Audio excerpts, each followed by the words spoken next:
Halo sahabatku, selamat datang kembali di channel Jeritan Hati. Apa kabar kalian hari ini? Semoga hati kalian selalu kuat dan bahagia ya. Sahabat, pernahkah kalian membayangkan di detik-detik kalian bertaruh nyawa, berjuang melahirkan buah hati, orang yang paling kalian harapkan kehadirannya justru membentak dan berkata, "Jangan manja. Kamu bisa pergi sendiri." Sakit? Pasti. Hancur? Sudah tentu. Tapi yang lebih menyakitkan, ternyata alasan, sibuk, sang suami adalah demi wanita lain. Kisah kali ini bukan tentang istri yang lemah yang hanya bisa menangis di pojokan. Ini adalah kisah Fadia, seorang istri yang mengubah air matanya menjadi strategi paling cerdas. Pembalasan dendam yang elegan, tanpa kekerasan, tapi dijamin bikin suami dan mertuanya menyesal seumur hidup. Kalian wajib simak sampai akhir, karena endingnya benar-benar memuaskan. Tapi sebelum kita masuk ke ceritanya, yuk dukung channel ini dengan cara tekan tombol like dan subscribe. Jangan lupa nyalakan loncengnya ya. Dan mari kita bersilaturahmi di kolom komentar. Tuliskan nama, asal kota, dan ketik, hadir. Aku ingin tahu, dari kota mana saja sahabat-sahabat hebatku ini berasal. Sudah siap melihat bagaimana Fadia membalikan keadaan dengan cara yang savage? Mari kita mulai ceritanya. Rasa sakit itu datang tiba-tiba, menyentak Fadia dari tidur lelapnya di pukul 3 pagi. Perutnya terasa melilit hebat, seolah ada yang meremas-remas seluruh organ dalamnya tanpa ampun. Keringat dingin sebesar biji jagung mulai membasahi dahinya. Napasnya tersengal, pendek-pendek, mencoba menahan jeritan agar tidak memecah keheningan malam. Ia tahu, ini bukan kontraksi palsu lagi. Waktunya telah tiba. Tangannya yang gemetar meraba sisi tempat tidur, mencari sosok suaminya, Fatur. Laki-laki itu masih tertidur pulas, memunggunginya, seolah tak peduli dengan dunia. "Mas, Mas Fatur." Panggil Fadia lirih, suaranya tercekat menahan sakit. Ia mengguncang pelan bahu suaminya. "Mas, bangun. Sakit sekali, Mas. Air ketubanku sepertinya rembes." Fatur hanya mengerang malas, menepis tangan Fadia dengan kasar. "Apa sih, Fadia? Masih pagi buta begini. Jangan ganggu aku tidur." Sentaknya tanpa membuka mata. "Mas, tolong, antar aku ke rumah sakit. Anak kita mau lahir."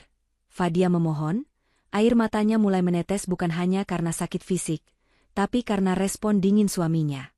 Dengan decakan kesal yang keras, Fatur akhirnya bangun duduk. Wajahnya masam, penuh amarah karena tidurnya terganggu. Ia menatap Fadia bukan dengan kekhawatiran seorang calon ayah, melainkan dengan tatapan orang yang merasa direpotkan. "Kamu ini kebiasaan. Selalu bikin ribet di waktu yang gak tepat," bentak Fatur sambil menyibakkan selimut dengan kasar. Ia turun dari tempat tidur, tapi bukannya bersiap membantu Fadia, ia malah berjalan menuju lemari pakaian. Fadia meringis, mencengkeram sprei kuat-kuat saat gelombang rasa sakit itu datang lagi. "Mas, cepat Mas. Aku nggak kuat." Fatur tidak menjawab. Ia justru sibuk memilih kemeja terbaiknya, lalu menyemprotkan parfum mahal yang aromanya menyengat memenuhi kamar. Fadia yang sedang menahan sakit merasa heran. Kenapa Fatur berdandan serapi itu di pagi buta? Bukankah ia hanya akan mengantar ke IGD? "Mas, kenapa pakai baju itu? Kita cuma ke rumah sakit," tanya Fadia lemah.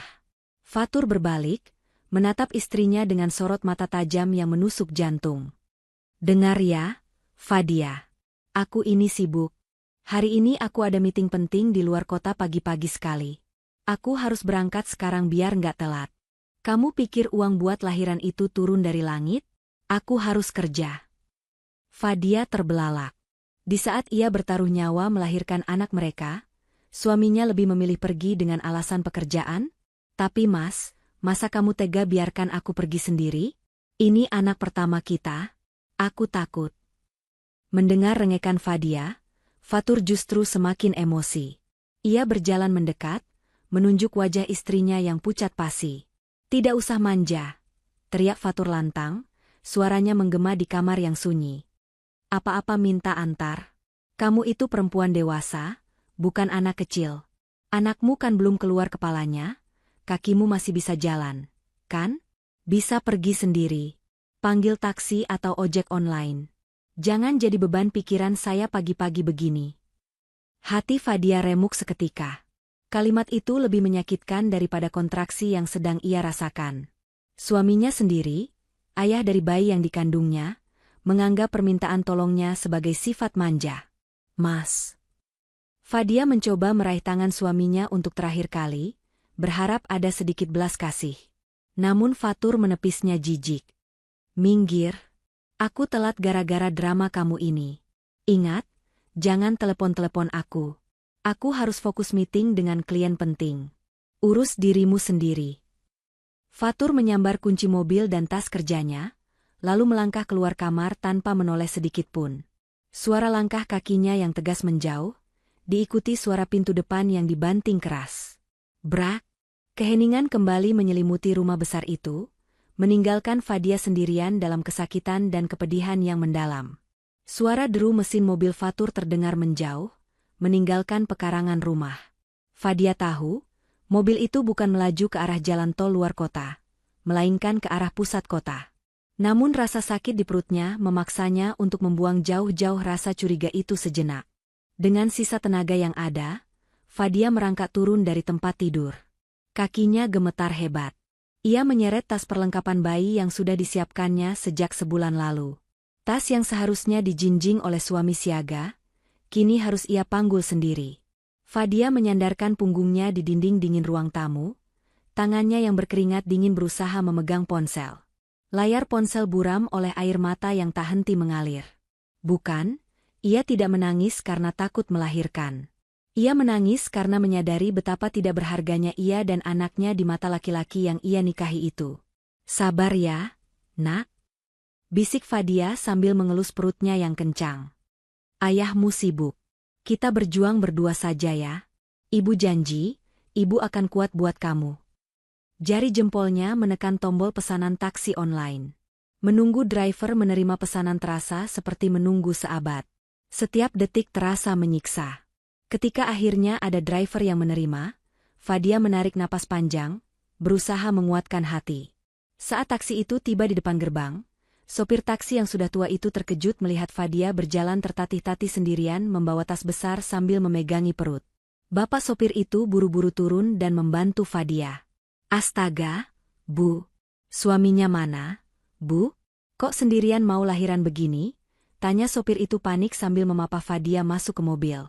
Pertanyaan polos itu bagaikan sembilu yang mengiris luka Fadia yang masih basah. Fadia hanya bisa menggeleng lemah, menelan rasa perih di tenggorokannya. Ia tidak sanggup menjawab. Ia hanya menatap jalanan yang sepi lewat jendela kaca, membayangkan wajah Fatur yang tadi terlihat begitu rapi dan wangi. Mas Fatur bilang dia sibuk kerja demi uang, batin Fadia pilu. Tapi kenapa firasatku mengatakan dia bukan pergi untuk bekerja? Di dalam taksi yang melaju membelah pagi buta, Fadia memeluk perutnya erat-erat. Ia bersumpah dalam hati, rasa sakit karena diabaikan ini akan ia ingat selamanya. Fatur boleh saja menganggapnya manja hari ini, tapi Fadia berjanji, air mata yang jatuh pagi ini akan menjadi bahan bakar terkuatnya kelak. Ia tidak akan menjadi wanita lemah yang memohon cinta pada laki-laki yang bahkan tak sudi mengantarnya bertaruh nyawa. Mobil taksi tua yang ditumpangi Fadia melaju dengan kecepatan sedang membelah jalanan ibu kota yang mulai padat.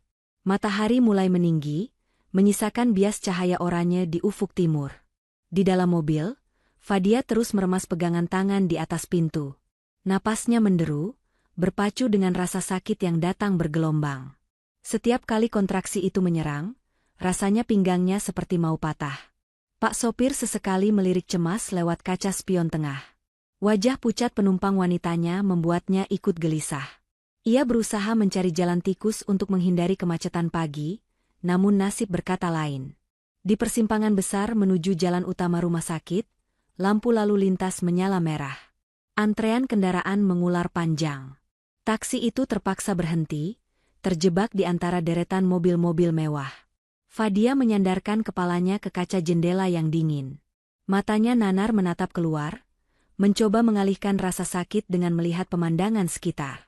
Tepat di samping kiri taksi, berhenti sebuah mobil SUV hitam mengkilap yang sangat familiar. Jantung Fadia berdegup kencang. Ia mengenali plat nomor itu. Itu mobil Fatur. Rasa nyeri di perutnya seakan lenyap sesaat, digantikan oleh rasa penasaran yang menusuk dada. Bukankah Fatur bilang ia harus buru-buru keluar kota? Kenapa mobilnya masih ada di tengah kota?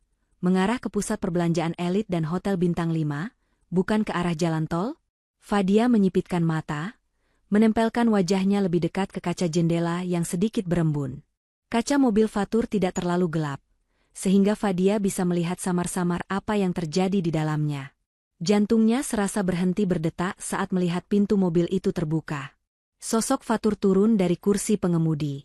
Ia masih mengenakan kemeja rapi yang tadi dipilihnya, namun wajah masam dan penuh emosi yang tadi ia tunjukkan pada Fadia di rumah, kini lenyap tak berbekas.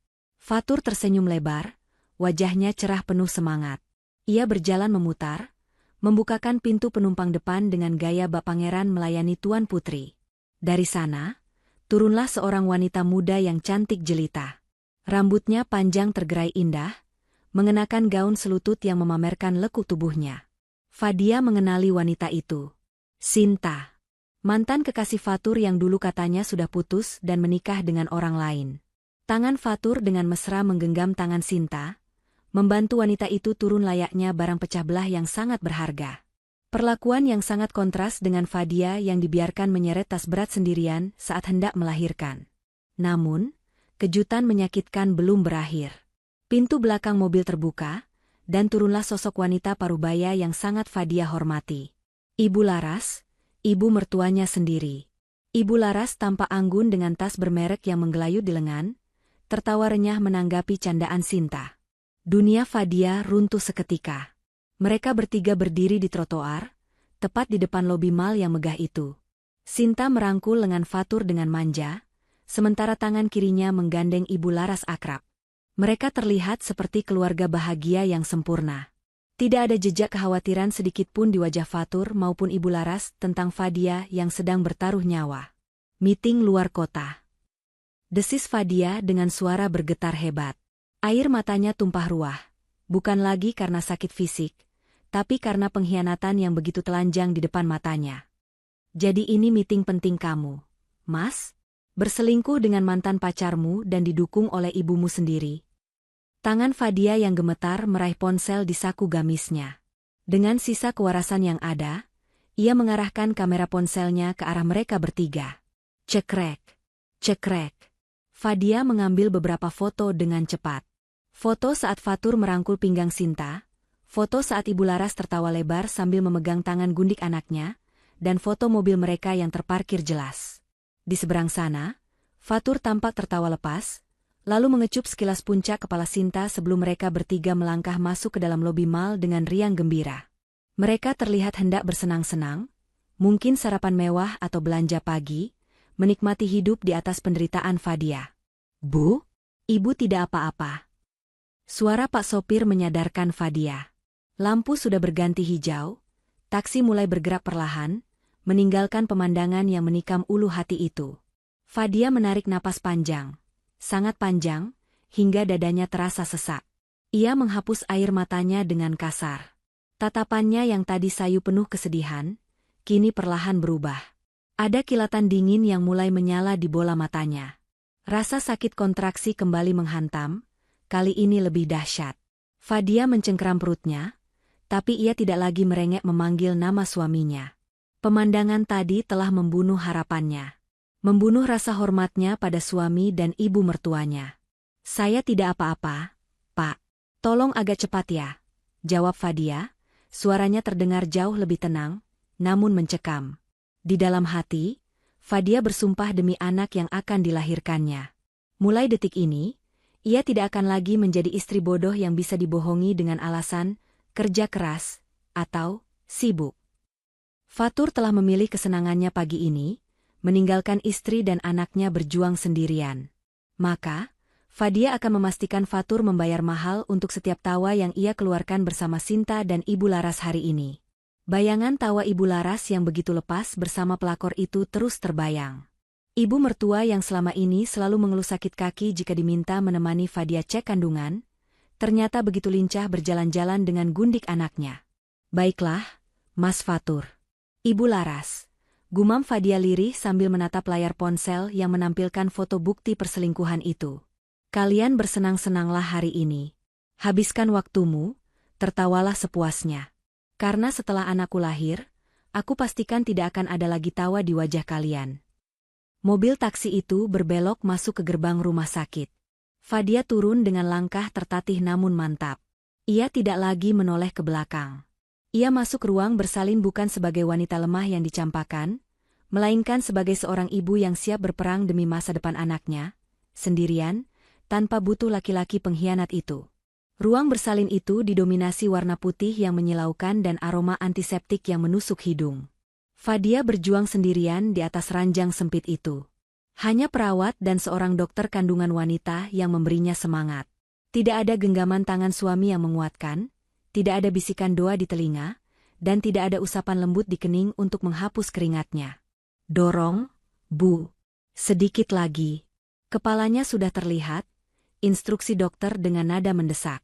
Fadia mengumpulkan sisa tenaganya, menggigit bibir bawahnya hingga nyaris berdarah. Rasa sakit itu luar biasa, seolah tubuhnya ditarik kedua arah yang berlawanan. Namun, setiap kali rasa sakit itu memuncak, bayangan Fatur yang tertawa bersama Sinta di depan Mal kembali muncul, membakar semangatnya. Ia tidak boleh mati. Ia tidak boleh kalah. Ia harus hidup untuk melindungi anak ini. Dengan satu tarikan napas panjang dan jeritan tertahan, tangisan bayi pecah memenuhi ruangan. Suara itu melengking, nyaring, dan penuh kehidupan. Alhamdulillah, putrinya cantik sekali, Bu Fadia. Selamat ya, sehat dan lengkap, ujar dokter sambil meletakkan bayi merah yang masih basah itu di dada Fadia. Fadia menangis. Kali ini air matanya hangat. Tangan lemasnya memeluk tubuh mungil itu. Detak jantung bayi yang menempel di dadanya seolah menjadi obat paling mujarab untuk hatinya yang baru saja dicabik-cabik. Halo, sayang. Ini ibu, bisik Fadia lirih, mencium kepala bayinya yang beraroma khas. Maaf ya, ayahmu tidak ada di sini. Tapi tidak apa-apa, kamu punya ibu. Ibu janji dunia ini akan tunduk di kakimu nanti. Waktu berlalu lambat. Setelah proses pembersihan dan pemindahan ke ruang rawat inap, Fadia terbaring lemas sambil menatap jam dinding. Sudah 12 jam berlalu sejak ia menelepon Fatur terakhir kali di rumah. Tidak ada satupun pesan balasan. Fadia sengaja tidak mengabari suaminya bahwa anak mereka sudah lahir. Ia ingin melihat, sampai kapan sandiwara, sibuk, itu akan dimainkan. Pintu ruang rawat inap terbuka pelan saat jam menunjukkan pukul 8 malam. Fatur muncul dengan wajah yang dibuat seolah-olah lelah luar biasa. Kemejanya sedikit kusut. Bukan kusut karena kerja keras, melainkan kusut yang mencurigakan. Di belakangnya, Ibu Laras mengekor dengan wajah datar, tanpa senyum sedikit pun. Ya ampun, Fadia? Seru Fatur dengan nada drama yang berlebihan. Ia menghampiri ranjang, mencoba menyentuh tangan Fadia. Maafkan aku baru sampai. Jalanan macet total. Ada kecelakaan truk di tol luar kota. Aku terjebak berjam-jam tidak bisa bergerak. Sinyal juga hilang timbul. Kamu sudah lahiran? Fadia menarik tangannya pelan, menghindari sentuhan suaminya. Hidungnya yang tajam segera menangkap aroma yang menguar dari tubuh Fatur. Itu bukan bau keringat pekerja keras. Itu bau campuran asap rokok, pewangi mobil mewah, dan yang paling menyengat, aroma parfum wanita beraroma vanila yang manis memuakan. Parfum yang sama yang dipakai Sinta saat mereka kuliah dulu. Sudah, Mas. Tadi siang. Jawab Fadia singkat, matanya menatap lurus ke arah boks bayi di samping tempat tidurnya, enggan menatap mata suaminya yang penuh kebohongan. Fatur tampak sedikit salah tingkah melihat reaksi dingin istrinya, namun ia segera menutupinya dengan melongok ke dalam boks bayi. Wah, sudah lahir ya? Ibu Laras ikut mendekat, mengintip sekilas ke dalam boks bayi transparan itu.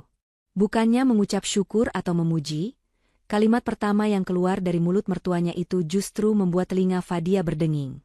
Yah perempuan lagi, komentar Ibu Laras dengan nada kecewa yang tidak ditutupi. Bibirnya mencebik. Ibu kira kali ini bakal laki-laki. Kalau perempuan lagi, siapa yang bakal nerusin nama besar keluarga kita nanti? Fatur kan butuh penerus laki-laki. Hati Fadia mendidih. Keluarga kita? Nama besar apa yang dimaksud Ibu Laras? Keluarga Fatur hanyalah keluarga biasa yang status sosialnya terdongkrak naik karena pernikahan Fatur dengan Fadia. Bahkan biaya persalinan VIP ini pun dibayar menggunakan asuransi dari perusahaan peninggalan ayah Fadia. Perempuan atau laki-laki sama saja, Bu. Dia sehat, jawab Fadia datar, menekan emosinya sekuat tenaga. Fatur menepuk bahu ibunya pelan. Sudahlah, Bu. Nanti kita coba lagi program anak laki-laki. Yang penting sekarang Fadia selamat dulu. Fatur lalu menoleh ke Fadia, maaf ya aku nggak bisa nemenin. Klien tadi rewel banget, susah ditinggal. Tapi proyek ini nilainya besar, sayang kalau dilepas. Semua ini kan buat kamu dan anak-anak juga. Fadia tersenyum tipis. Senyum yang tidak mencapai mata. Proyek besar? Proyek menghabiskan uang istri bersama mantan pacar. Maksudmu? Batin Fadia sinis. Tidak apa-apa, Mas. Aku mengerti kok kamu sibuk, ucap Fadia dengan nada lembut yang menipu. Oleh-oleh dari luar kotanya mana? Mas? Biasanya kalau keluar kota kamu bawa makanan khas. Wajah Fatur pucat seketika. Ia gelagapan. Itu, tadi saking buru-burunya karena dengar kamu mau lahiran, aku lupa beli apa-apa. Warung oleh-oleh juga tutup semua tadi. Oh, begitu. Sayang sekali ya, sahut Fadia santai. Padahal aku ingin sekali makan kue pai susu. Tapi ya sudahlah. Padahal Fadia tahu, pai susu adalah oleh-oleh khas Bali, tempat yang sering dikunjungi Sinta di media sosialnya. Itu hanya pancingan kecil. Namun melihat kegugupan Fatur, Fadia semakin yakin dengan rencananya. Malam itu, Fatur tidur mendengkur keras di sofa ruang rawat, kelelahan setelah seharian berjalan-jalan. Sementara Ibu Laras sudah pulang dijemput sopir taksi online, karena alasan tidak betah tidur di rumah sakit.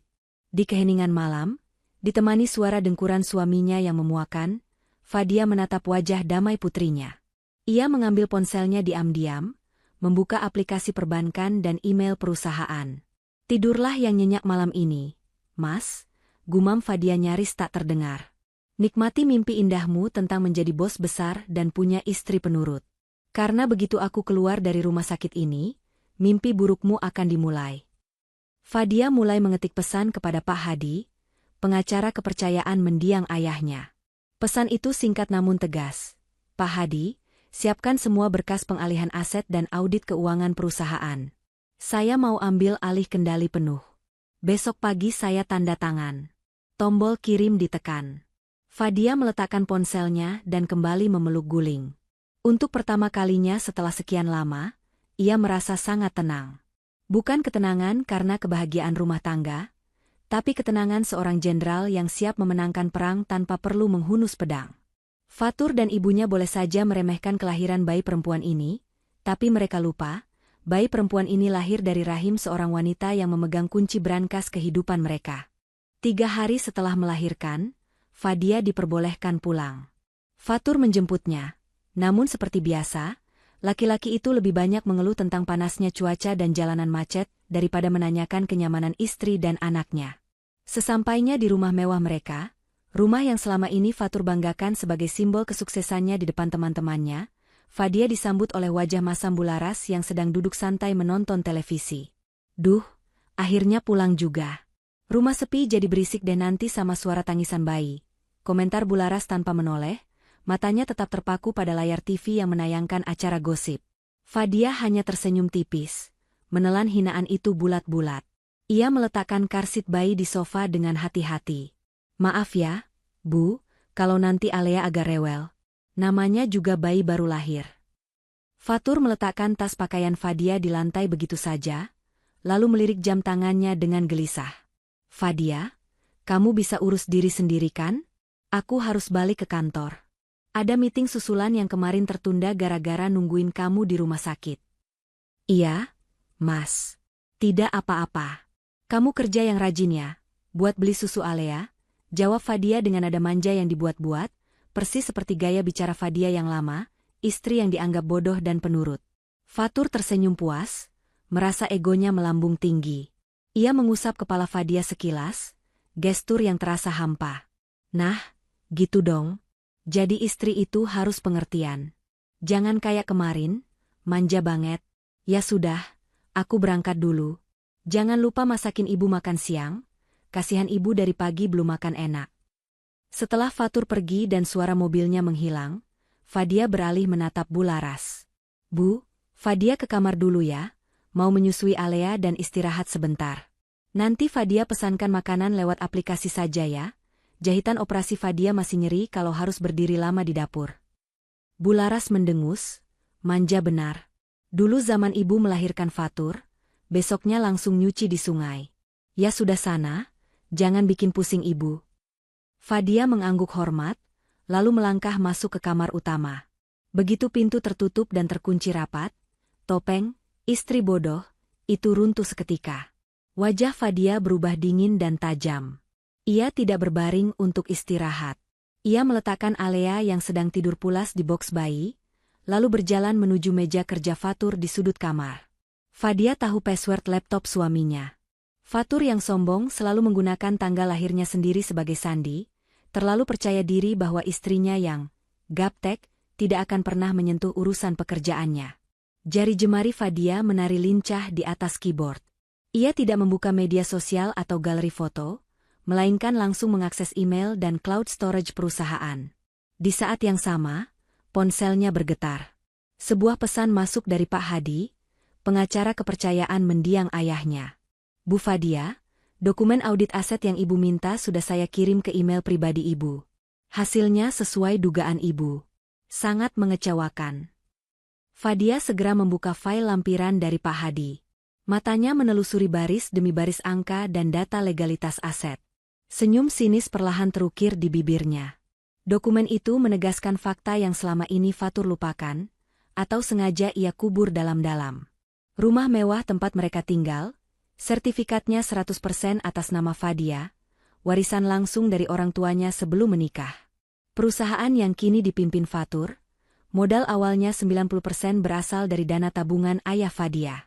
Dalam akta pendirian perusahaan, Fadia tercatat sebagai komisaris utama dengan kepemilikan saham mayoritas, sementara Fatur hanyalah direktur yang ditunjuk dan diberi saham kosong sebesar 5% sebagai formalitas. Kamu lupa siapa yang memberimu mahkota itu, Mas?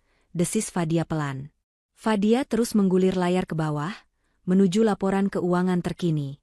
Di sana, ia menemukan kebocoran dana yang masif. Ada pengeluaran rutin berlabel, biaya operasional lain-lain, yang jumlahnya mencapai puluhan juta setiap bulan. Fadia menelusuri jejak transfernya. Uang itu tidak lari ke vendor atau klien, melainkan ke sebuah rekening atas nama Sinta Anjani. Belum lagi tagihan kartu kredit perusahaan yang digunakan untuk keperluan pribadi. Pembelian tas branded, perhiasan berlian, hingga pembayaran hotel bintang 5 di Bali bulan lalu, saat Fatur bilang sedang dinas ke Surabaya. Semuanya dibayar menggunakan uang perusahaan, uang yang notabene adalah hak milik Fadia dan masa depan Alea. Hati Fadia terasa panas, namun logikanya bekerja semakin dingin. Fatur benar-benar sudah melampaui batas. Laki-laki itu bukan hanya berkhianat secara emosional, tapi juga merampok harta istrinya untuk membiayai gaya hidup gundik dan ibunya. Fadia mencetak beberapa lembar bukti mutasi rekening dan akta kepemilikan aset itu, menggunakan printer kecil di meja kerja. Ia kemudian mengambil sebuah map merah dari laci rahasianya sendiri, memasukkan dokumen-dokumen itu ke dalamnya. Ia menelepon Pak Hadi. "Halo, Pak Hadi," sapa Fadia dengan suara tegas, jauh dari kesan wanita lemah yang baru melahirkan. "Saya sudah baca berkasnya. Saya ingin Bapak siapkan surat keputusan rapat umum pemegang saham luar biasa. Agendanya tunggal, pemberhentian direktur utama dan pembekuan seluruh akses keuangan perusahaan atas nama Fatur Rahman. Tapi jangan dieksekusi sekarang." "Baik, Bu Fadia. Kapan Ibu ingin surat ini diberlakukan?" tanya Pak Hadi di ujung telepon. "Tunggu aba-aba dari saya, Pak. Saya ingin memberinya sedikit hadiah, perpisahan yang tak terlupakan.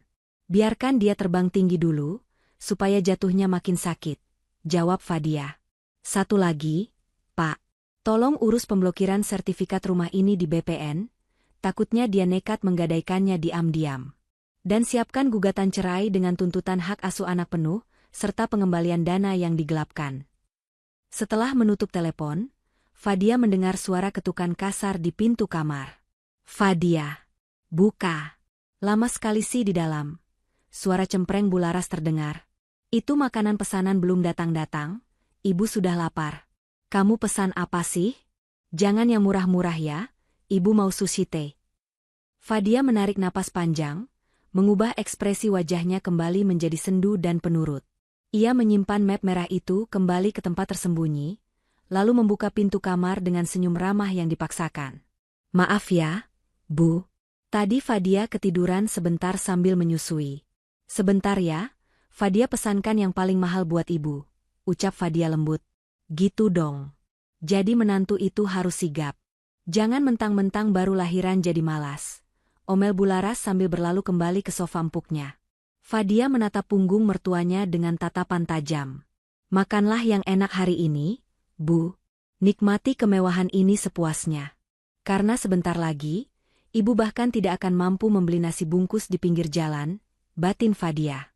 Sandiwara ini baru saja dimulai. Fadia akan membiarkan mereka merasa menang, merasa memiliki segalanya, sebelum ia menarik karpet merah itu dari bawah kaki mereka dalam satu sentakan keras. Keesokan harinya, Fatur pulang lebih awal dari biasanya. Wajahnya berseri-seri, senyumnya merekah lebar, sebuah pemandangan yang langka bagi Fadia belakangan ini. Di tangannya, Fatur membawa sebuah map tebal berwarna biru. Ia langsung duduk di samping Fadia yang sedang melipat pakaian bayi di ruang tengah. Sayang, anak ayah sudah wangi ya, ujar Fatur berbasa-basi sambil mencolek pipi Alea yang tertidur di boks bayi, lalu segera mengalihkan perhatian sepenuhnya pada Fadia. Oh ya, Dek, Mas ada kabar gembira.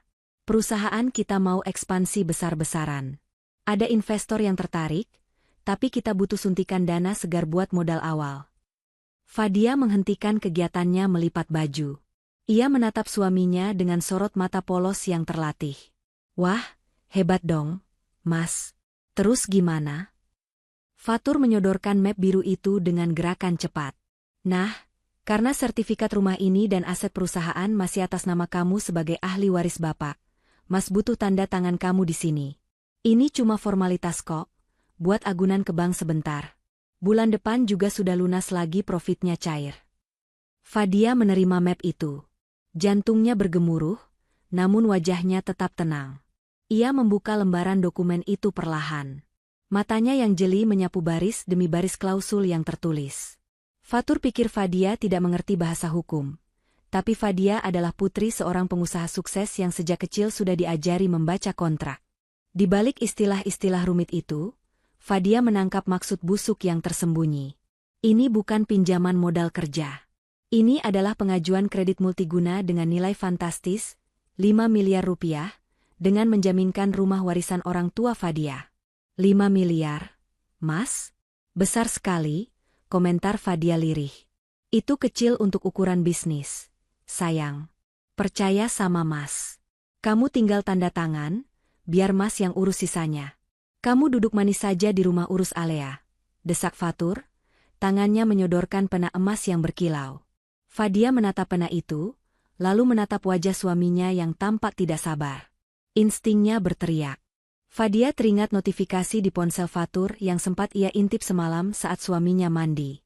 Sebuah pesan dari kontak bernama, My Love, yang isinya, sayang, unit apartemen yang di view laut itu sisa 1 loh. Kalau minggu ini nggak DP, diambil orang. Jadi ini, ekspansi bisnis, yang dimaksud Fatur? Membeli apartemen mewah untuk gundiknya dengan menggadaikan rumah tempat tinggal istri dan anaknya?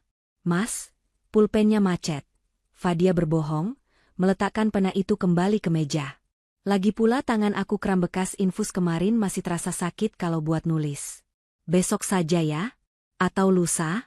Sekalian aku mau baca-baca dulu, biar arwah Bapak tenang kalau tahu hartanya dikelola dengan benar. Wajah Fatur menegang. Rahangnya mengeras menahan amarah, tapi ia berusaha tetap tersenyum manis, meski terlihat mengerikan.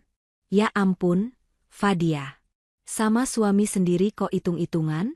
Ya sudah, tapi jangan lama-lama ya.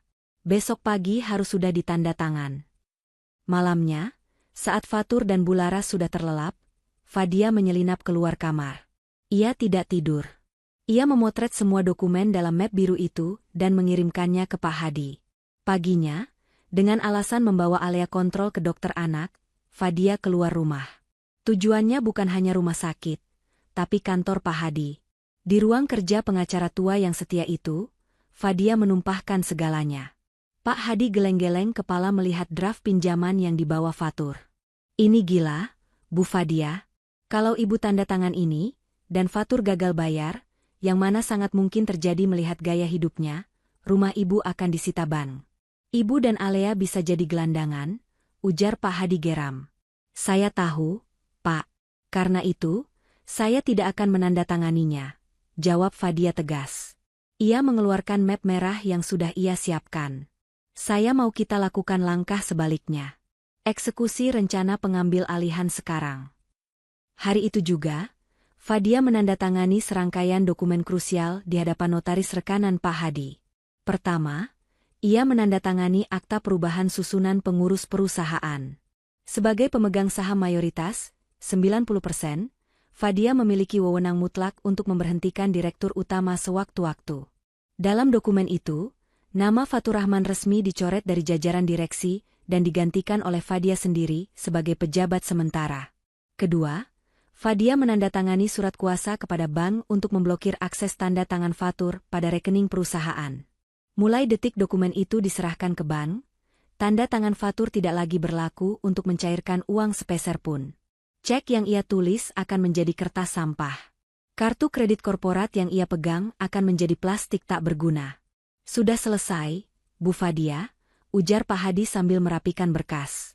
Surat pemberitahuan ke bank akan kami kirimkan besok pagi.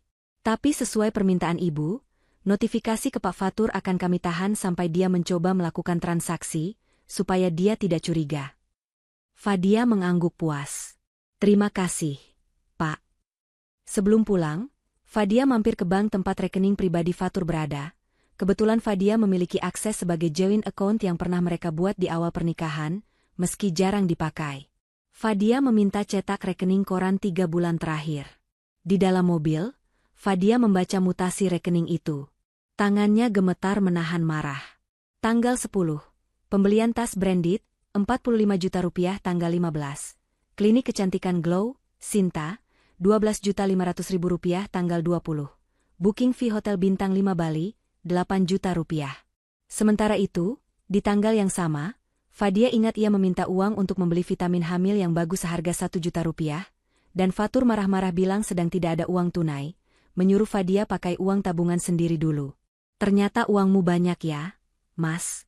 Tapi sayangnya, itu bukan uang hasil keringatmu.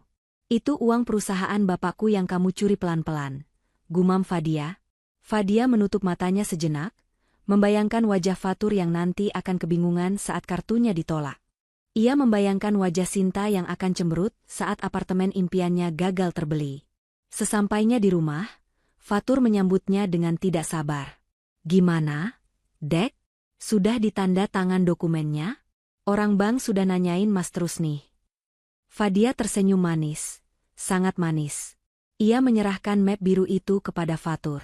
Di dalamnya, kertas-kertas itu sudah ia tanda tangani. Tapi Fatur yang terlalu bernafsu tidak menyadari satu hal kecil. Fadia menggunakan tanda tangan yang berbeda dengan spesimen di bank, dan ia sengaja mencoret tipis salah satu klausul penting yang membuat dokumen itu cacat hukum jika diverifikasi dengan teliti oleh pihak bank pusat nanti. Sudah, Mas. Semoga sukses ya ekspansinya, ucap Fadia. Fatur bersorak girang. Ia langsung memeluk Fadia, pelukan palsu demi harta. Makasih, sayang. Kamu memang istri terbaik. Mas janji, habis ini kita kaya raya. Iya, Mas. Nikmatilah, batin Fadia. Nikmatilah sisa-sisa hari kejayaanmu. Karena tanpa kamu sadari, di bank sana, namamu sudah masuk daftar hitam internal perusahaan. Fadia berjalan masuk ke kamar untuk menyusui Alea. Di luar, terdengar Fatur menelepon Sinta dengan suara pelan namun penuh semangat. Beres, Yang. Dana cair minggu depan. Kita jadi beli unit itu. Fadia menatap putrinya yang sedang menyusu. Maafkan ibu ya, Nak. Ayahmu sedang menggali kuburannya sendiri. Dan ibu baru saja menyerahkan skopnya. Suasana di meja makan pagi itu terasa keruh. Fatur mengaduk-aduk bubur ayamnya dengan kasar, selera makannya hilang. Wajahnya ditekuk, memancarkan aura kekesalan yang pekat. Sudah 2 hari berlalu sejak ia menyerahkan dokumen pinjaman ke bank, namun belum ada kabar pencairan dana.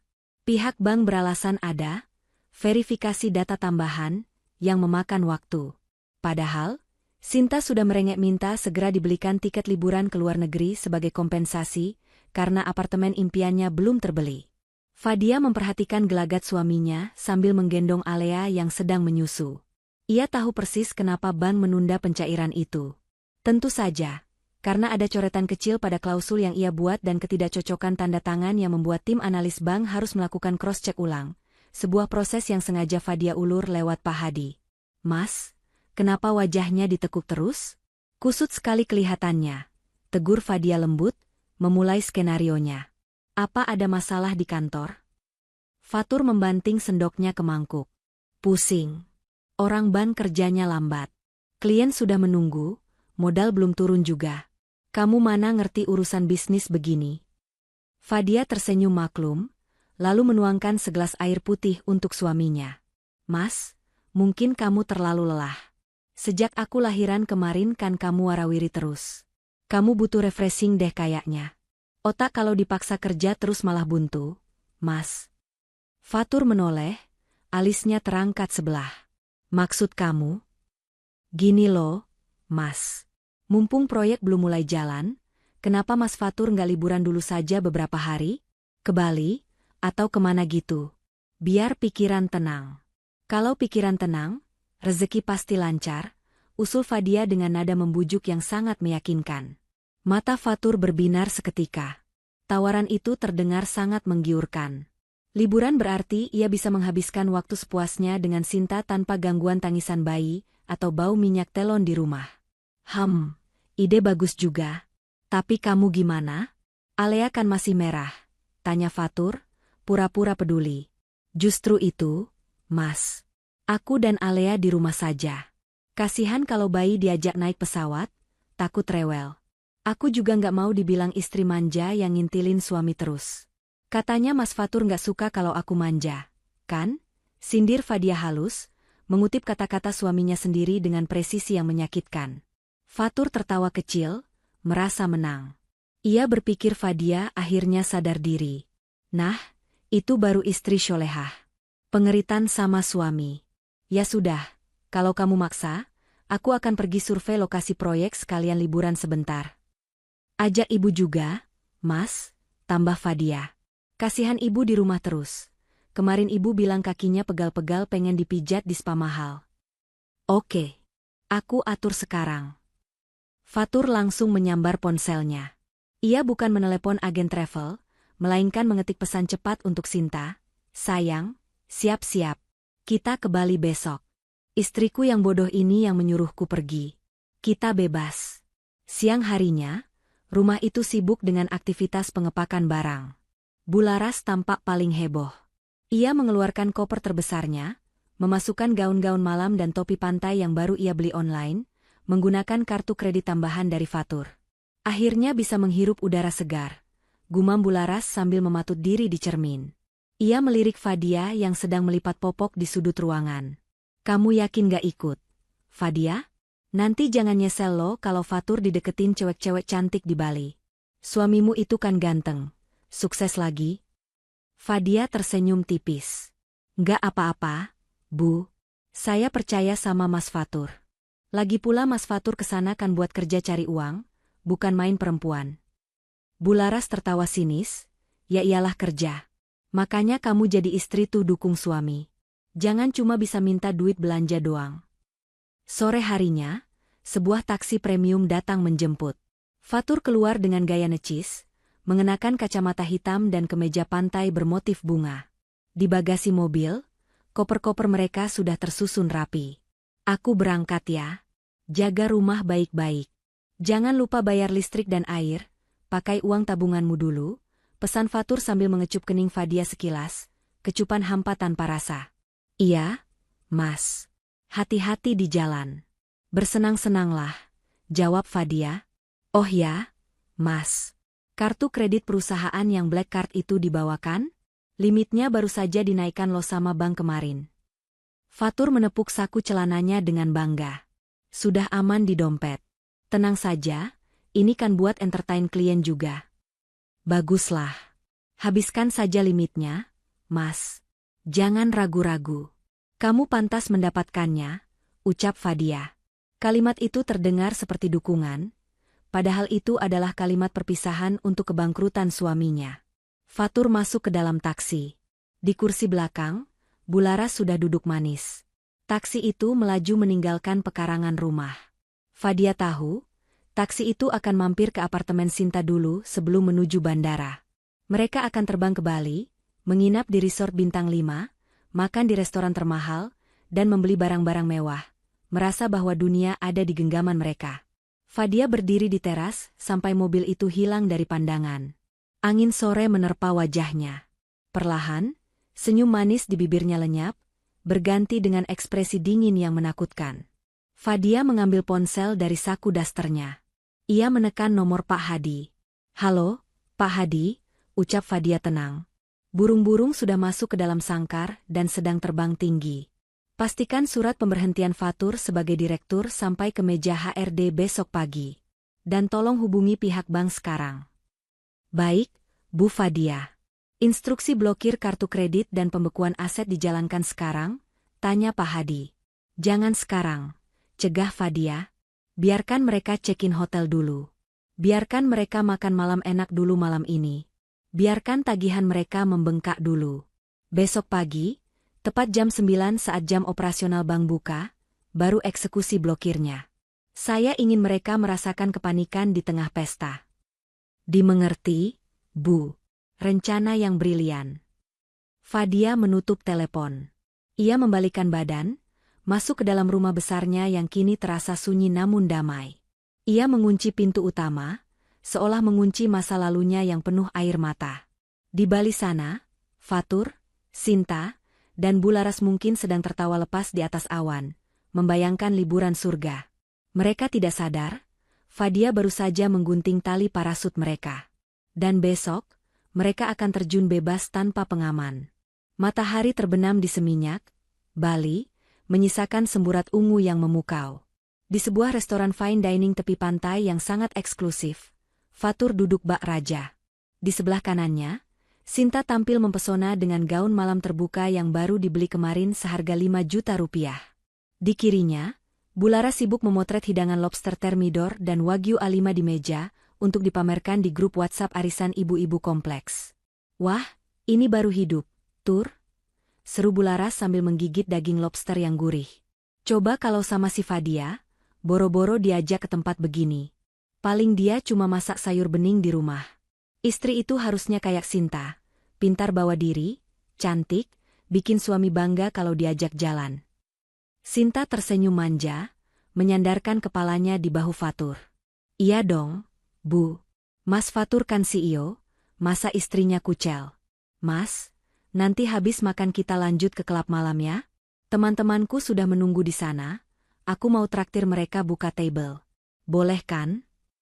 Apapun buat kamu, sayang. Pesan saja yang paling mahal, jawab Fatur sombong, menyesap wine mahal di gelasnya. Ia merasa dunia ada di genggamannya. 2 hari ini, ia menghamburkan uang tanpa berpikir. Kartu kredit perusahaan yang ia pegang seolah tak ada batasnya.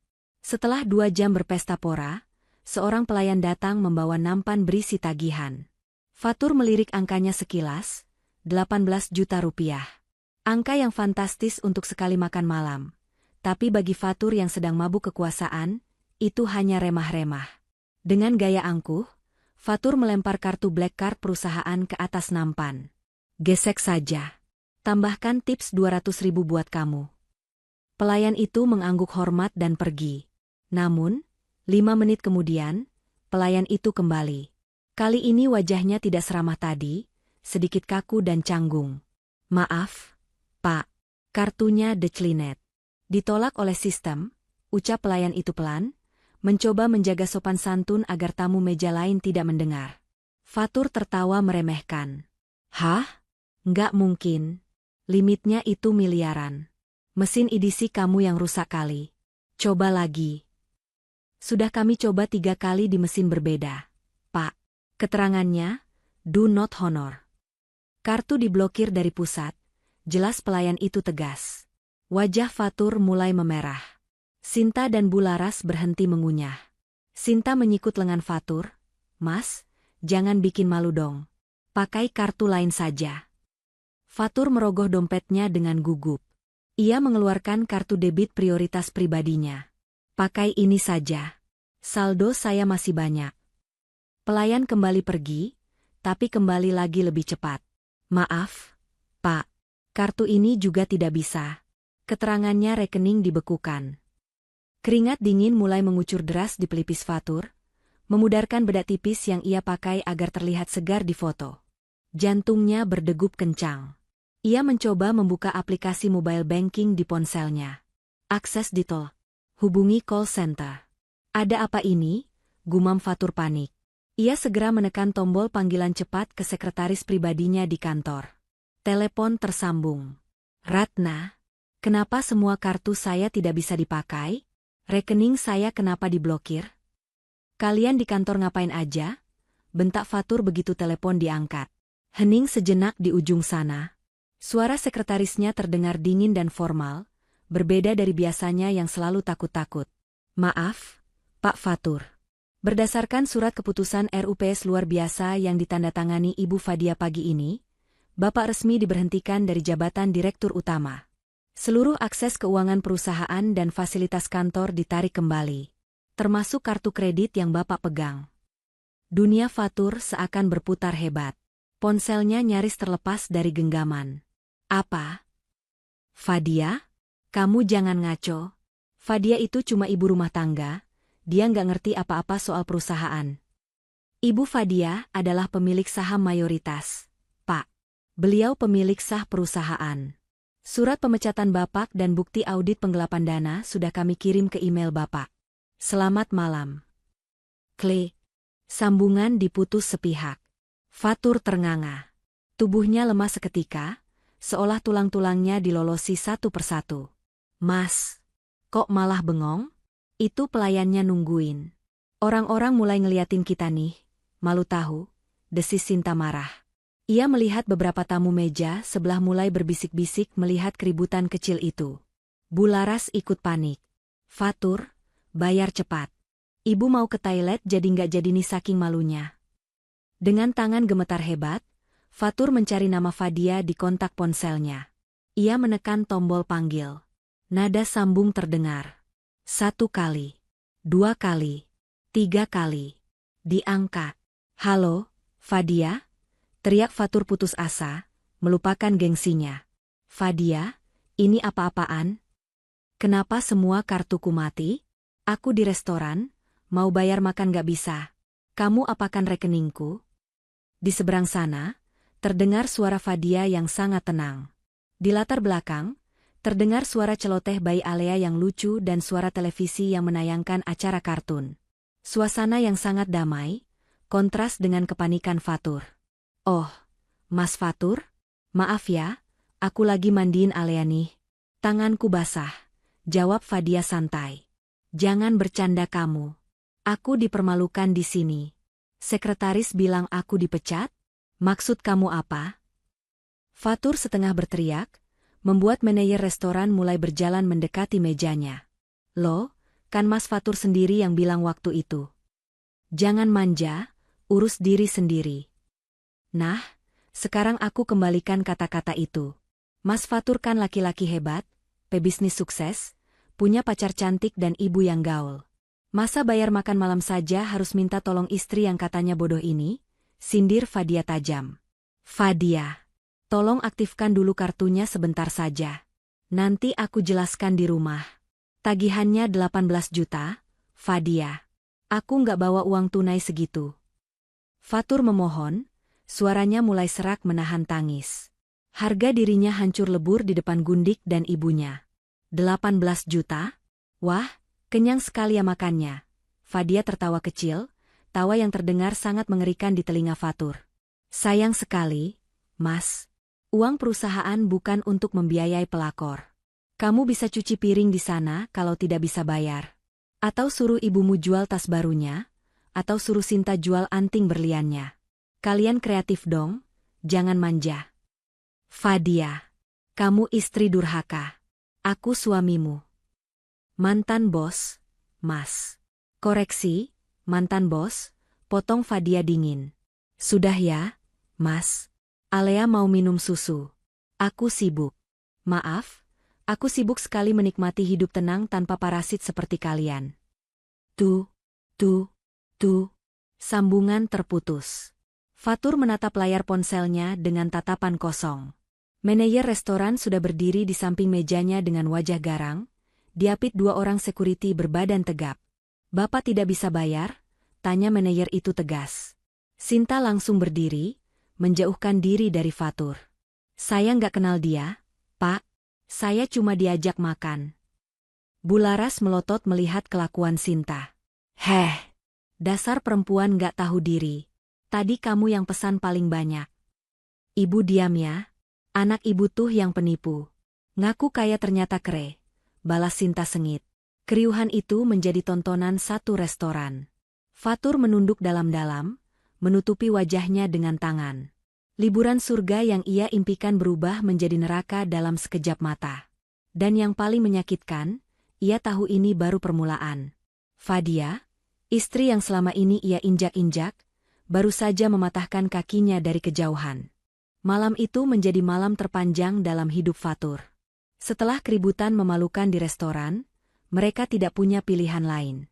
Fatur terpaksa melepaskan jam tangan mewah kesayangannya, hadiah ulang tahun dari Fadia tahun lalu, sebagai jaminan pembayaran kepada manajer restoran, ditambah cincin emas yang melingkar di jari manis Bularas. Bularas menangis meraung-raung saat perhiasan kebanggaannya ditarik paksa, sementara Sinta hanya diam dengan wajah masam, sibuk mengirim pesan kepada teman-temannya mencari tumpangan yang tak kunjung datang. Penderitaan belum berakhir. Saat mereka kembali ke Hotel Bintang 5 tempat mereka menginap untuk mengambil barang-barang, kartu akses kamar mereka tidak berfungsi. Lampu indikator di pintu menyala merah berkedip-kedip, seolah mengejek nasib mereka. Maaf, Pak Fatur, ucap resepsionis hotel dengan senyum sopan namun mata yang dingin. Sistem kami mendeteksi kartu kredit jaminan Bapak tidak valid. Sesuai prosedur, kami harus meminta Bapak check out sekarang juga atau membayar tunai untuk masa inap malam ini. Saya mau ambil barang-barang saya. Koper kami masih di dalam, bentak Fatur frustrasi. Sudah kami kemaskan, Pak. Koper Bapak dan Ibu sudah ada di lobi. Silakan diperiksa. Fatur lemas. Di lobi yang megah itu, di bawah tatapan tamu-tamu asing yang berpakaian rapi, Fatur, Bularas, dan Sinta duduk di sofa tunggu seperti gelandangan elit. Tanpa uang tunai sepeser pun untuk membeli tiket pesawat pulang, mereka terjebak. Akhirnya, Sinta dengan berat hati menjual salah satu tas branded yang baru dibelinya kemarin di butik hotel dengan harga miring kepada salah satu tamu yang lewat. Uang hasil penjualan itu hanya cukup untuk membeli 3 tiket pesawat maskapai murah jadwal paling pagi, kelas ekonomi, transit 2 kali. Perjalanan pulang ke Jakarta terasa seperti neraka. Tidak ada lagi ruang tunggu VIP. Mereka duduk berdesak-desakan di ruang tunggu bandara yang panas. Bularas terus-menerus mengomel, menyalahkan Fadia, menyalahkan bank, bahkan menyalahkan Fatur. Sinta memilih duduk menjauh, berpura-pura tidak mengenal 2 orang di sampingnya yang terlihat kusut dan bau keringat karena tidak sempat mandi. Sesampainya di Jakarta, hari sudah sore. Tidak ada sopir kantor yang menjemput. Mereka bertiga menaiki taksi bandara dengan sisa uang terakhir di dompet Sinta. Fatur membayangkan kasur empuk di rumahnya. Ia akan tidur sepuasnya. Lalu besok pagi ia akan melabrak Fadia dan memaksa istrinya itu mengembalikan semuanya. Fatur masih yakin, Fadia hanya menggertak. Fadia terlalu mencintainya untuk benar-benar membuangnya. Taksi berhenti di depan gerbang hitam rumah mewah mereka. Fatur turun dengan langkah gontai, menyeret koper berat. Ia menekan tombol fingerprint di samping gerbang. Akses ditolak. Fatur mengerutkan kening. Ia mencoba memasukkan kode PIN cadangan. PIN salah. Sialan. Fadia pasti mengganti kodenya, umpat Fatur. Ia mengguncang-guncang pagar besi itu. Fadia. Buka. Ini aku pulang. Ibu sudah capek. Bukan Fadia yang keluar, melainkan seorang satpam berbadan tegap dengan seragam safari hitam yang asing. Bukan Pak Ujang, satpam kompleks yang biasa bisa Fatur sogok dengan rokok. Satpam ini wajahnya kaku, tatapannya mengintimidasi. "Maaf, cari siapa?" tanya satpam itu datar dari balik gerbang. "Cari siapa? Saya yang punya rumah ini. Buka gerbangnya," teriak Fatur emosi. Bularas ikut maju, berkacak pinggang. "Heh, satpam baru ya kamu? Nggak tahu siapa saya? Saya ibu dari pemilik rumah ini. Cepetan buka, saya mau masuk, mau mandi." Satpam itu tidak bergeming. Ia justru mengeluarkan sebuah papan jalan dan mencocokkan wajah Fatur dengan foto yang ada di kertas. "Bapak Fatur Rahman dan Ibu Larasati?" tanyanya memastikan. "Iya, itu kami. Sekarang buka." "Maaf, Pak, Bu. Perintah dari pemilik rumah, Ibu Fadia, nama kalian sudah tidak ada dalam daftar penghuni. Dilarang masuk," jawab satpam itu tegas. "Apa? Fadia gila? Ini rumah anak saya juga," jerit Bularas histeris. "Sertifikat rumah ini atas nama Ibu Fadia Tunggal, Bu. Dan status Bapak Fatur saat ini sudah bukan suami yang berhak, melainkan tamu yang tidak diundang. Oh ya, barang-barang pribadi Bapak dan Ibu yang ada di dalam rumah sudah dikosongkan tadi pagi oleh jasa pindahan." Fatur terbelalak. "Dikosongkan? Kemana? Jangan main-main kamu." Satpam itu merogoh saku bajunya, mengeluarkan secari kertas lusuh yang terlipat. Ia menyelipkannya di sela-sela pagar. "Ibu Fadia menitipkan alamat ini. Katanya, barang-barang Bapak dan Ibu sudah diantar ke sana. Kunci rumah itu ada di bawah pot bunga. Silakan pergi sebelum saya panggil polisi atas tuduhan membuat keributan di properti orang lain." Fatur menyambar kertas itu dengan tangan gemetar. Di sana tertulis sebuah alamat di pinggiran kota Jakarta, daerah padat penduduk yang terkenal kumuh dan sering banjir. Kontrakan petak 3, GG Kelinci nomor 14. "Nggak mungkin," desis Fatur. Kakinya lemas, ia jatuh terduduk di aspal. Rumah megah di depannya berdiri kokoh, tapi ia tidak bisa menyentuhnya lagi. Jendelanya tertutup rapat. Dari celah gorden lantai 2, Fatur merasa ada seseorang yang mengintip. Fadia menatapnya dari istananya, sementara Fatur terbuang di jalanan. "Mas, gimana sih?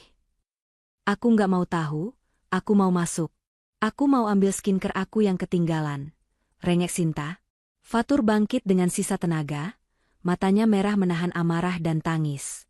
"Kita ke alamat ini, barang-barang kita di sana." "Alamat apa ini? Gang Kelinci? Itu kan daerah banjir, Fatur." "Ibu nggak mau. Ibu mau tidur di kamar ibu yang ber-AC," tolak Bularas. "Diam, Bu. Kita nggak punya pilihan. Uang kita habis. ATM diblokir. Kita ke sana sekarang atau tidur di selokan sini," bentak Fatur untuk pertama kalinya kepada ibunya. Mereka kembali menyeret koper, berjalan kaki keluar kompleks elit itu karena taksi sudah pergi dan mereka tidak punya uang untuk memesan lagi. Mereka berjalan 2 kilometer sampai menemukan angkutan umum. Sesampainya di alamat yang tertera, hari sudah gelap. Lingkungan itu, bau got yang menyengat, suara bising tetangga yang memutar dangdut keras-keras, dan jalan setapak yang becek menyambut mereka. Di ujung gang sempit, berdiri sebuah rumah petak kecil dengan ket tembok yang mengelupas dan atap asbes yang rendah. Fatur meraba bagian bawah pot bunga pecah di depan pintu, menemukan kunci karatan. Tangannya gemetar saat membuka pintu kayu lapuk itu. Kriet. Pintu terbuka. Bau apek langsung menyeruak keluar. Di dalam ruangan sempit berukuran 3x4 meter itu, bertumpuk kardus-kardus berisi baju mereka.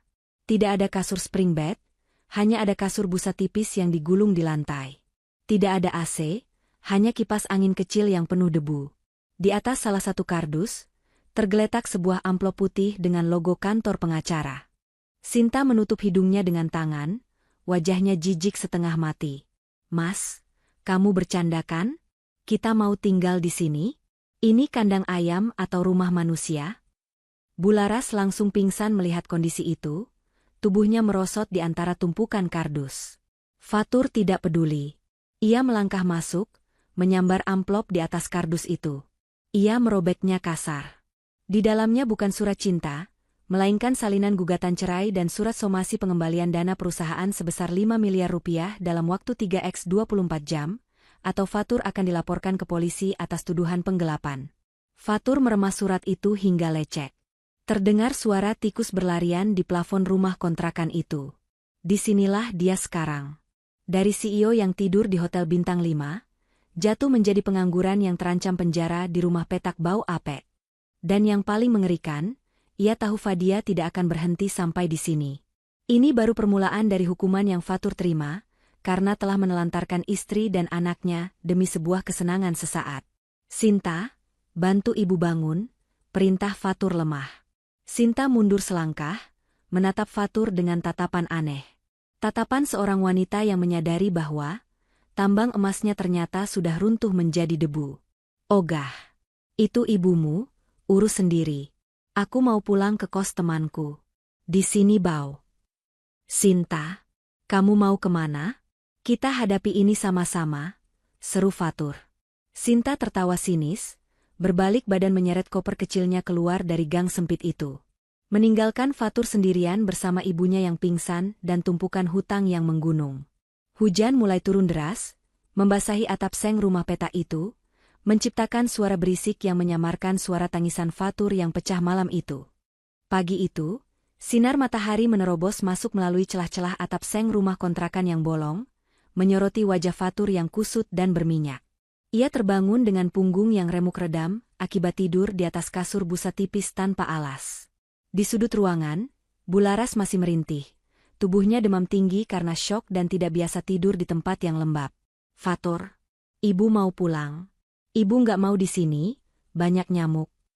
Racau Bularas dengan mata terpejam. Fatur bangkit duduk, mengusap wajahnya kasar. Ia tidak punya waktu untuk mengasihani ibunya. Pikirannya hanya tertuju pada satu hal, Fadia. Ia yakin Fadia hanya sedang emosi sesaat. Fadia yang ia kenal adalah wanita lembut yang penurut. Jika Fatur datang, memohon, dan sedikit merayunya, pasti hati istrinya itu luluh. Ia harus mendapatkan kembali posisinya, hartanya, dan harga dirinya. Dengan mengenakan kemeja kemarin yang sudah bau keringat dan celana bahan yang kusut, Fatur nekat berangkat ke kantor. Ia tidak punya uang untuk naik taksi, terpaksa ia berdesak-desakan di dalam bus kota, menahan rasa malu saat beberapa penumpang menutup hidung karena aroma tubuhnya yang tidak sedap. Sesampainya di gedung perkantoran megah tempat ia biasa berkuasa, Fatur langsung melangkah menuju lobi dengan sisa-sisa kesombongannya. Namun, langkahnya terhenti oleh palang pintu otomatis yang tidak lagi mengenali kartu aksesnya. Pak Fatur, sapa seorang petugas keamanan yang dulu sering Fatur bentak karena hal sepele. Petugas itu menatap Fatur dari ujung rambut sampai ujung kaki dengan tatapan aneh. Maaf, Pak. Akses Bapak sudah dicabut. Bapak dilarang masuk area kantor kecuali ada izin dari direksi. Minggir kamu. Saya direktur utama di sini. Saya mau masuk ke ruangan saya. Bentak Fatur, meski suaranya terdengar tidak bertenaga. Direktur utama sudah diganti, Pak. Silakan tunggu di sini, saya konfirmasi dulu ke Bu Fadia. Jawab petugas itu datar, lalu berbicara lewat radio panggil. Mendengar nama Fadia disebut sebagai pengambil keputusan, darah Fatur mendidih. Tak lama kemudian, petugas itu mengangguk. Bapak diizinkan naik. Tapi hanya dikasih waktu 10 menit. Fatur mendengus, berjalan menuju lift karyawan, karena lift eksekutif pun menolaknya. Saat pintu lift terbuka di lantai teratas, suasana kantor terasa berbeda. Karyawan yang biasanya menunduk takut saat Fatur lewat, kini menatapnya dengan tatapan mencemooh. Beberapa berbisik-bisik sambil menunjuk pakaiannya yang lusuh. Fatur mengabaikan mereka dan langsung menerobos masuk ke ruangan CEO. Pintu jati yang kokoh itu terbuka. Pemandangan di depannya membuat lutut Fatur lemas. Di sana, duduk di kursi kebesaran kulit hitam yang dulu menjadi singgasananya, Fadia terlihat begitu berwibawa. Istrinya itu mengenakan blazer putih bersih yang memancarkan aura kekuasaan, rambutnya ditata rapi, dan wajahnya dipoles makeup tipis yang membuatnya terlihat segar dan tegas. Sangat berbeda dengan Fadia yang biasa berdaster di rumah. Di meja kerjanya, menumpuk berkas-berkas yang sedang ia periksa dengan teliti. "Fadia?" panggil Fatur lirih. Fadia tidak langsung menoleh. Ia menyelesaikan tanda tangannya pada sebuah dokumen, menutup map itu, baru kemudian mengangkat wajahnya perlahan. Tatapannya dingin, setajam silet. "Selamat pagi, Pak Fatur. Ada keperluan apa datang ke kantor saya dengan pakaian seperti gelandangan begitu? Apa surat somasi saya kurang jelas?" tanya Fadia tenang, tanpa nada emosi sedikitpun. "Kantor kamu? Ini kantorku, Fadia. Aku suamimu. Tega kamu lakukan ini sama aku dan ibu? Ibu sakit di kontrakan busuk itu." Fatur mencoba memelas, berjalan mendekat ke meja. "Berhenti di situ," perintah Fadia, mengangkat satu tangannya. "Satu langkah lagi kamu mendekat, saya panggil security untuk menyeretmu keluar." Langkah Fatur terhenti. Ia melihat sorot mata Fadia yang serius. Tidak ada lagi cinta di sana, yang ada hanya ketegasan seorang pemimpin perusahaan yang sedang menghadapi maling. "Fadia, tolonglah. Aku minta maaf. Aku hilaf soal Sinta. Itu cuma main-main saja. Aku janji akan berubah. Kita pulang ya. Kasihan Alea butuh ayahnya," bujuk Fatur. Fadia tertawa kecil. Ia mengambil sebuah remote dan menyalakan layar besar di dinding ruangan. Di sana, terpampang data audit keuangan yang sangat rinci. Grafik merah menunjukkan aliran dana keluar ke rekening Sinta. "Hilaf yang mahal ya, Mas. 5 miliar rupiah kamu habiskan dalam 2 tahun untuk main-main. Kamu tahu ini apa?" Fadia menunjuk tumpukan berkas di mejanya. "Ini bukti penggelapan pajak dan penyalahgunaan aset yang kamu lakukan. Pak Hadi sudah siap membawanya ke kejaksaan hari ini." Wajah Fatur pucat pasi. "Jangan, Fadia. Aku bisa dipenjara." "Memang itu tujuannya," jawab Fadia santai. "Kecuali kamu bisa mengembalikan uang itu dalam 24 jam. Tiba-tiba, pintu ruangan terbuka kasar. Sinta menerobos masuk, diikuti oleh 2 orang security yang mencoba menahannya. Sinta terlihat berantakan, matanya sembab. Rupanya ia datang untuk mencoba mengambil barang-barang pribadinya yang tertinggal di laci meja Fatur, berharap ada perhiasan yang tersisa. "Mas Fatur!" teriak Sinta begitu melihat Fatur berdiri mematung. Fatur menoleh, secercah harapan muncul. Mungkin Sinta mau membantunya bicara pada Fadia. "Sinta?" Namun harapan itu hancur berkeping-keping. Sinta justru menatap Fatur dengan tatapan jijik yang luar biasa. Ia sadar, melihat Fatur berdiri di depan Fadia yang kini berkuasa, bahwa Fatur benar-benar sudah tamat. Tidak ada lagi yang bisa diperas. "Dasar laki-laki penipu," maki Sinta. Ia melangkah mendekat dan, cuih, meludahi wajah Fatur tepat di depan mata Fadia dan para karyawan yang mengintip dari pintu kaca. "Lu bilang lu yang punya perusahaan. Lu bilang istri lu bodoh. Ternyata lu yang benalu. Gara-gara lu, nama gue jelek di mana-mana sekarang," amuk Sinta. Ia lalu menoleh ke Fadia, mengubah wajahnya menjadi memelas. "Bu Fadia, saya nggak tahu apa-apa, Bu. Saya cuma korban rayuan buaya ini. Tolong jangan tuntut saya, Bu. Saya akan kembalikan tas-tas yang dia kasih." Fadia menatap drama di hadapannya itu dengan senyum miring. Ia melihat suaminya, yang dulu begitu angkuh, kini berdiri dengan wajah penuh air ludah dari wanita yang ia banggakan, sementara wanita itu justru mengemis pada istri yang dulu ia hina. "Kalian berdua sama saja," ucap Fadia dingin, suaranya menggelegar di ruangan itu. "Sinta, kembalikan semua aset yang Fatur belikan pakai uang saya, atau kamu ikut masuk sel bersamanya sebagai penadah." Sinta gemetar ketakutan, mengangguk cepat, lalu lari terbirit-birit keluar ruangan, meninggalkan Fatur sendirian dalam kehinaan yang sempurna. Fatur menyeka wajahnya dengan lengan kemeja yang kotor. Ia kembali menatap Fadia, kali ini bukan dengan kemarahan, tapi dengan keputusasaan total. Ia baru menyadari betapa hebatnya wanita yang selama ini ia sia-siakan. Wanita yang ia suruh naik taksi sendiri saat mau melahirkan itu, kini duduk di singgasana yang tak terjangkau, menatapnya dari ketinggian yang tak mungkin ia raih lagi. "Masih ada yang mau disampaikan, Pak Fatur?" tanya Fadia sambil melirik jam tangan mewahnya. "Saya ada rapat direksi 5 menit lagi." Waktu kamu habis. Fatur membuka mulutnya, tapi tidak ada suara yang keluar. Tenggorokannya tercekat. Ia ingin bersujud, tapi harga dirinya menahan kakinya tetap kaku. Keluar, perintah Fadia pelan namun tajam. Dua orang security berbadan tegap masuk, memegang lengan kanan dan kiri Fatur, lalu menyeretnya keluar dari ruangan CEO itu layaknya sampah yang harus dibuang. Di sepanjang koridor, Fatur diseret melewati deretan meja karyawan yang menatapnya dengan sinis. Pintu lift tertutup di depan wajahnya, memisahkan dunianya dengan dunia Fadia untuk selamanya. Di lobi bawah, Fatur dilempar keluar gedung. Ia jatuh tersungkur di trotoar panas. Matahari membakar kulitnya, tapi hatinya terasa beku. Ia teringat kembali kata-katanya pada Fadia tempo hari, "Kamu bisa pergi sendiri. Jangan manja." Kini, semesta membalikan kata-kata itu padanya. Ia sendirian. Benar-benar sendirian. Tanpa uang, tanpa jabatan, tanpa istri, tanpa gundik.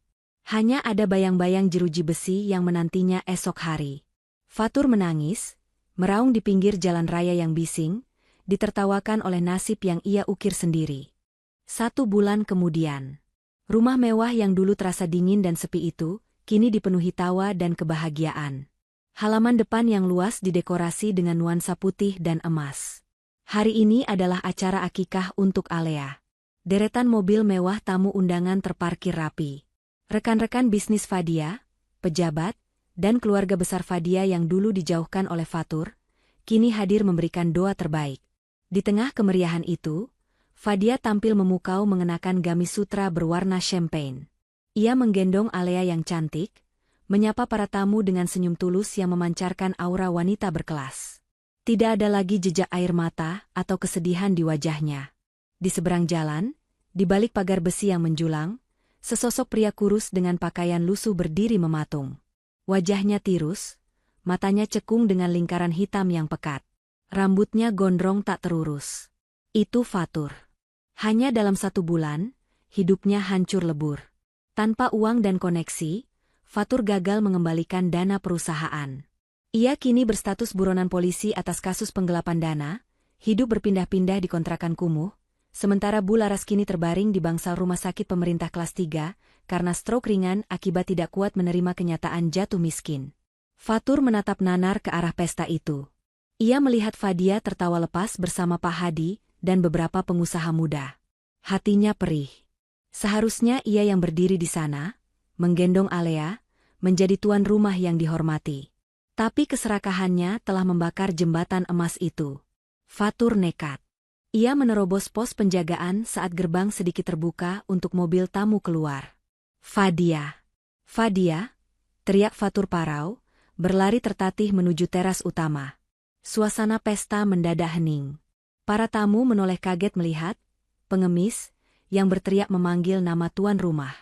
Beberapa security berbadan tegap langsung berlari menyergap Fatur, memiting lengannya ke belakang.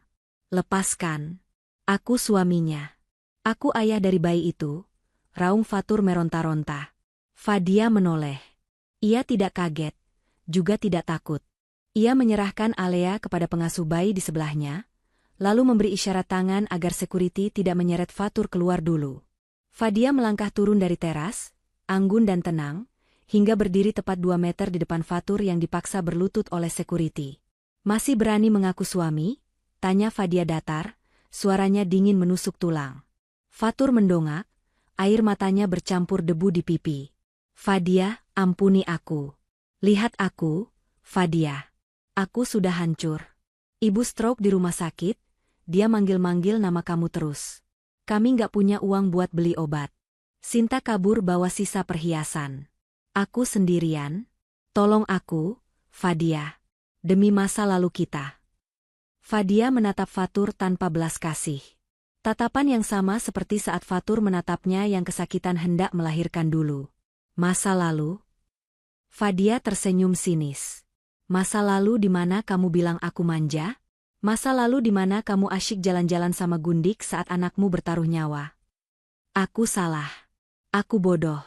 Aku janji akan perbaiki semuanya.